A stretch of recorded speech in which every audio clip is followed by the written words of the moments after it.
Shit, good night for pickle football. Turn your back, you're a broken man. They come around and just dying to shake your head. I don't expect you to understand. Just keep telling yourself there's no shame. They don't know about who we are. They don't know about you and I. They ain't all blind by the stars of your eyes.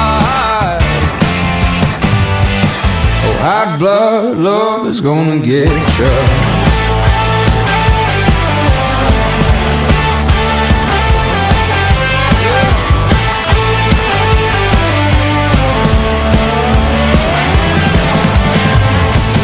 Prove you're the better man. You wanna reach for the things that nobody can. All you need is to break away, yeah. Just keep telling yourself there's no shame. They don't know about who we are.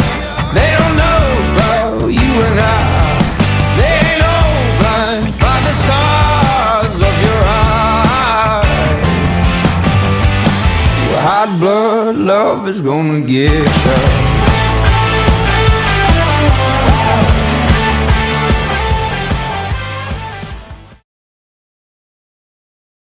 Hello, ladies and gentlemen. Welcome to the Indian Nation Station pregame show right here on the Indian Nation Station. I'm AJ Ganger. With me, the voice of Pickle football, Dwayne Bachman, as we get ready for all the action coming your way right after our show here tonight. It's round 3 of the playoffs, Dwayne. We've got Cincinnati Anderson coming in to take on our Pickwa Indians, and it's going to be one heck of a matchup. I think anybody feels that this is going to be as easy as Sydney and Harrison is going to be very, very much surprised. I think it's a pretty good ball club. I think this is probably going to be the biggest test that we have faced all season since, I believe, Troy. I think Troy has probably been our toughest game all season long so far. Oh, I don't think there's any question about it.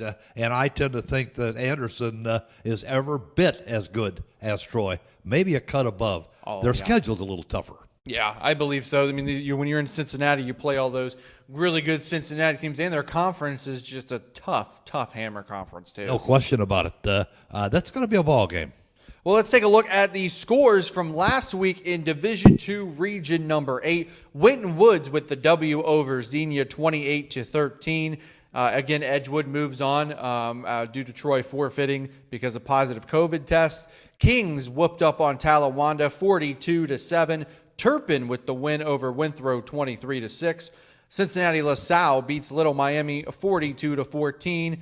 Stebbins and Sydney 24-23, the final in overtime. I got some notes about that. Pickwa, obviously, we beat Harrison 42-7. Cincinnati Anderson beat Taze Valley 52-14. And in Division III, Region 12, Tip City beat Mount Healthy by the score of 11-6. A very weird football score. Yeah, that was. But again, we want to talk about their game this weekend. I think they got Hamilton-Baden, and we're rooting for them. Yeah, they're going to have a very tough game. They'll be on the road for the first time. There's only, I think, 3 MVL teams that are left in the playoffs. 2 of them play road games this week. We're the only ones that get the home game. Well, there was a lot of great games last week, Dwayne. Not very many surprises the first 2 rounds. No, there really weren't. I think you've talked a little bit in your commentary about Stebbins and Sydney, but one thing I think I was told is that Sydney scored the touchdown, but were penalized 15 yards for celebration. That moved the ball back 15. That's when they missed their extra point, and what a way to lose, to be penalized for a celebration. But that's the way it is. Yep, and then Stebbins, I should say, would get the ball second there in overtime, put the score on the board. All they had to do was kick the ball through the uprights somehow, some way, and they ended up winning 24-23. They were 2-0 against Sydney this year. First game at Sydney, they came back, won 22-20.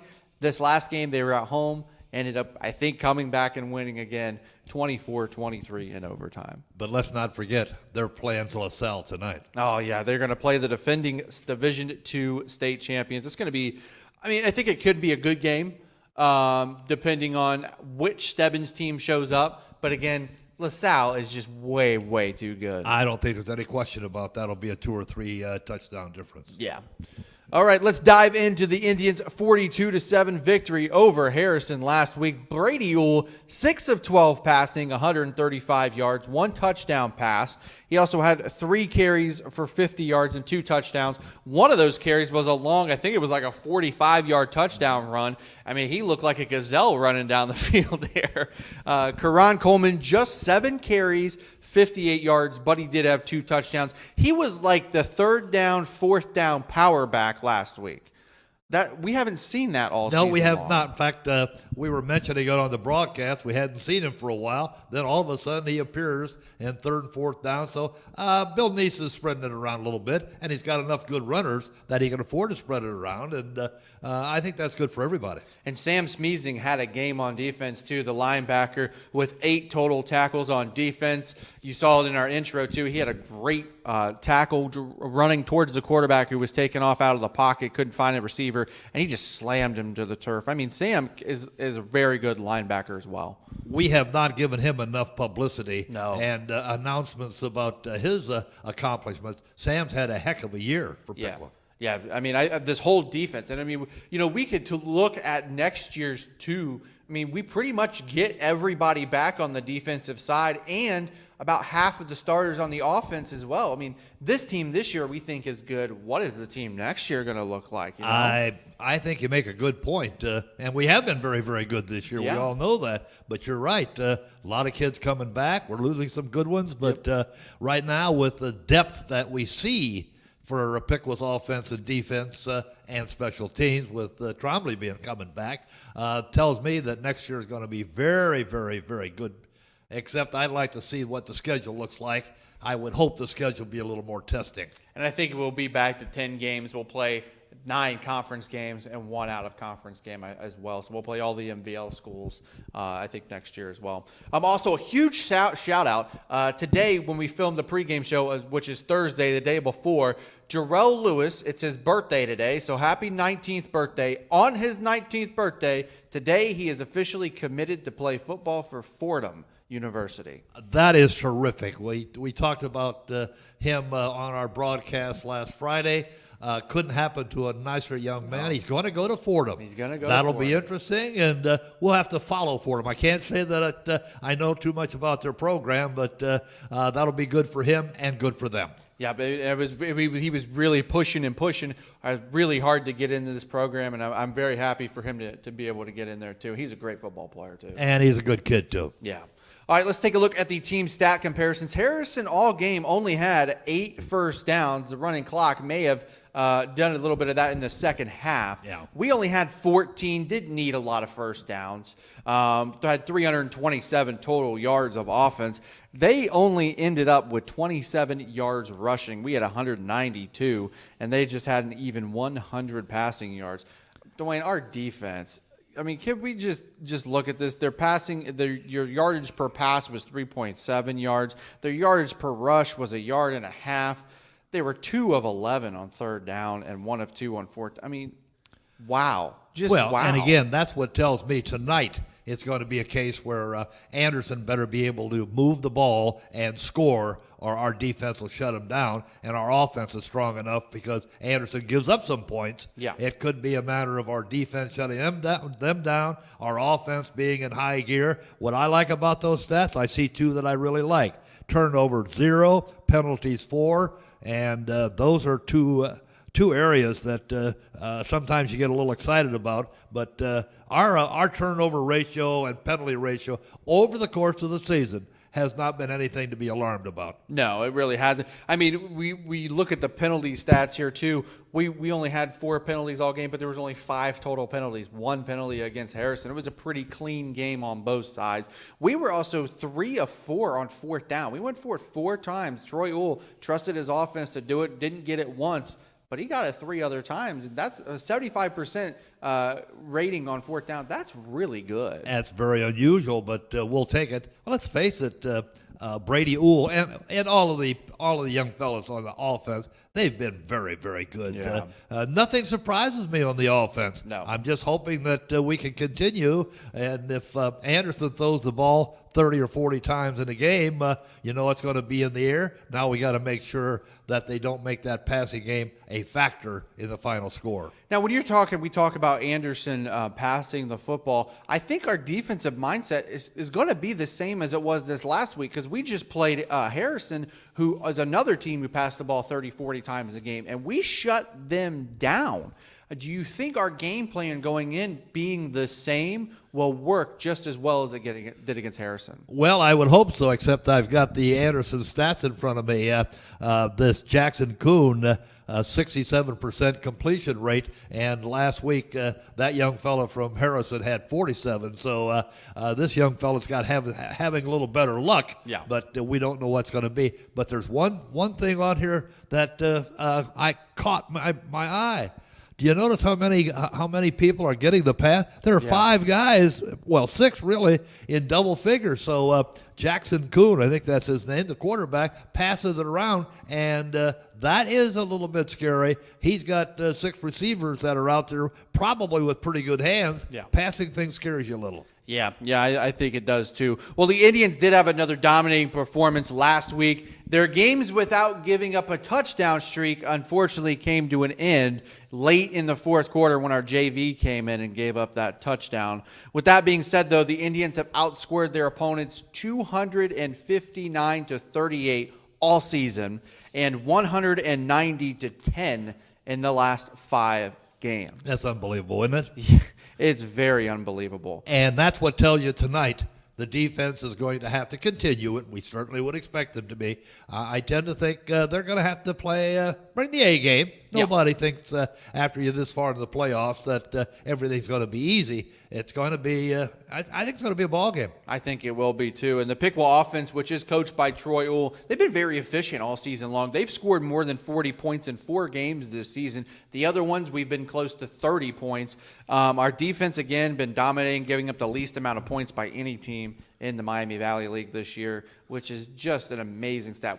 We definitely have the best defense right now, I think, in our county. Well, and our offense was down just a little bit. Sometimes the running clock, you don't have the ball as often, so you can't score as often, and Bill Neese is never trying to run up the score. So a little dip in the offensive output is acceptable, especially since we've had 2 or 3 running clocks this year. Now, were you kind of surprised that we got to the running clock point against Harrison? Did you think that was going to happen going into the game? I thought it was going to be a little closer than that. But after the first quarter, you could tell from our vantage point, and you were there with us, that this was not going to be a matter who. It was going to be a matter how many. Yeah, I agree.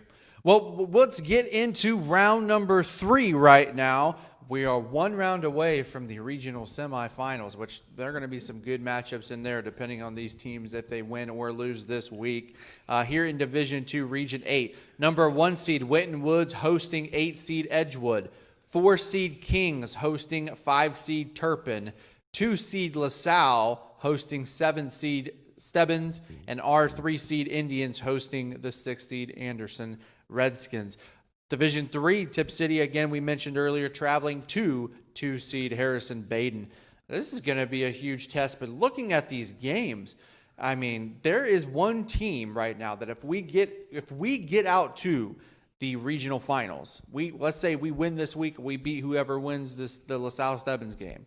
You're going to have Kings, I think, or Winton Woods, and that is going to be a tough team to beat no matter who it is. Well, again, I think I'm going to keep my eye on the LaSalle Stebbins score because LaSalle would be the odds-on favorite, and if that ends up being 21-14, then you'll know that LaSalle can be beat. Yeah. If they're ahead 72-0, then we know that LaSalle might be a little tougher than we think. But LaSalle does have 2 losses this year. Oh, they've got everything, but they're not even the number 1 seed. So Winton wins over Edgewood. I think that would be Winton Woods. Kings and Turpin, 4 and 5. That could be anybody's game. LaSalle over Stebbins. If I had $1, I'd bet it on LaSalle. Yeah. And again, I think we're going to beat Anderson. I think Tip City can beat Hamilton-Baden. I think Tip City can beat anybody on any given day. I mean, they like we were talking about watching them play. It just didn't seem like they had the energy, or we were just that dominant. They've been just one heck of a team all season long. I think any day, any time, these Tip City Red Devils can beat anybody. And they're in the right division. Being in Division III changes things. They be in Division II. I'm not so sure they can compete with the 8 teams that are still left. I think they would have lost last week, depending on where they were. And, we look at this. We look at our division right now. Of the 8 teams remaining in our region, 6 of them are from Cincinnati. Yes. So what does that tell you? I mean, Cincinnati is playing some good football this year. And when we started talking about the playoffs, that we mentioned that right away. How many teams are going to be south of Dayton and how many teams are going to be north of Dayton? And we said right away, the Cincinnati schools are pretty strong. That's just the way it played out. And I don't have any problem with it. That's just the way it is. Yep, and there's just so many of those Cincinnati schools, too. I mean, when you're looking up here, you get one school of town. There may be 3 or 4 schools of town once you get closer to Cincinnati, too. Right. It's and again, you see that in some of the other sports. I think the most noticeable one is volleyball, because I've said all along the Tip City girls are going to win the Division II state championship, but they can't win the Division I state championship because they can't stay away from the Notre Dames and all the Catholic high school girls' school, because they've dominated that volleyball state tournament for a long time. Yeah, and they're just that good. They are, no question about it. Well, this week will be our Indians' biggest test. We come in 7-0 on the season, not a scratch on our record. Anderson, by the way, comes in 6-2. They're out of the Eastern Cincinnati Conference. They come in for this third round matchup. The winner will advance to the regional semifinals next week to take on either defending state champs LaSalle or Stebbins. Anderson's 2 losses came against Kings 70-34 and Winton Woods 48-13. The other 2 teams in the top part of the bracket. Their 6 wins, though, have came against some good opponents, too.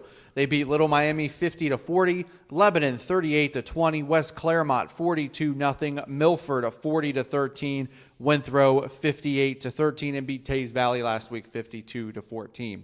They've been able to put some big points on the board too, Dwayne, just like we have all season long. And that's something that we're not used to giving up either. I think you're right. Another thing, if you look at the stats, in some of the teams we face, they've had a quarterback who runs and passes, and they've had one other running back. If you look closely at their stat sheets, they've got Andrew Williams, but after Jackson Kuhn, the quarterback, they've got a couple kids who haven't even had the ball 10 times. Yeah. So it's a matter of stopping Andrew Williams, taking our chances with Jackson Kuhn, who must be the real deal, and that'll be a factor as well. We can stop one. If he had 2 or 3 like we've got, yeah, that makes the defensive job very difficult. Yeah, and I mean, we should be back at full health, too, this week. We had Lance Reeves-Hicks play, I think, every down last week besides the JV downs. Josiah Medley did play last week, but he just played on defense. Right. He did not play on offense. But, I mean, we still got 4 running backs, if necessary: Coleman, Kemp, Roberts, and Josiah Medley. I mean, our backfield is stacked right now. There's no question about it. Are we injury-free? Is there anybody I think that we are pretty much injury-free. I think there may be some bumps and bruises, but that's going to be on everyone, obviously, right now through 8 weeks of the season. I mean, we're going to be pretty healthy, I think. Well, I think they are. I don't know what the weather forecast is, but we're taping this on Thursday. If it's anything like this on Friday, what a beautiful night for a football playoff game. I would imagine Anderson will be drawing a pretty good crowd. They'll be getting rid of most of their tickets. We'll get rid of ours. Boy, if it could be just like this, AJ. It's football time, but it's even just a little warmer than it usually is this late in October. Yeah, and I think the weather forecast right now, I checked it earlier today, there's like a 60% chance of rain tomorrow.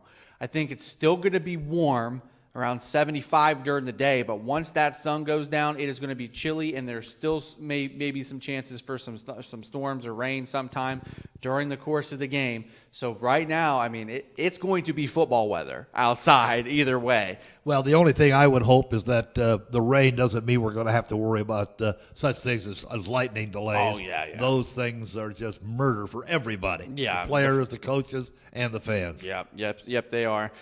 We were talking about quarterback Jackson Kuhn. He's thrown the ball 262 times. That's a lot for a high school quarterback. That is a lot of passes. He's completed 68%. We were talking about Harrison's quarterback, who was around 40% last week. He has 2,442 yards passing this season, 19 touchdowns to 10 interceptions, and of course, him and his running back are the only two people that run the ball.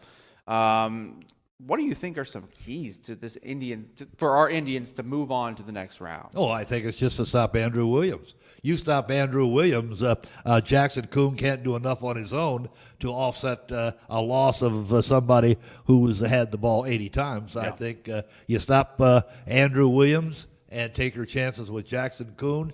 10 interceptions, which is a pretty good ratio, by the way. Yeah, 19 to 10. He's not throwing it around recklessly, no. But by the same token, this is a great offense to be met by Bill Neese's defense. And I said it before. We have played lots of games where there's one running back who is all everything, and they play Piqua, and Bill Neese shuts that one person down, and everything else just seems to trickle away.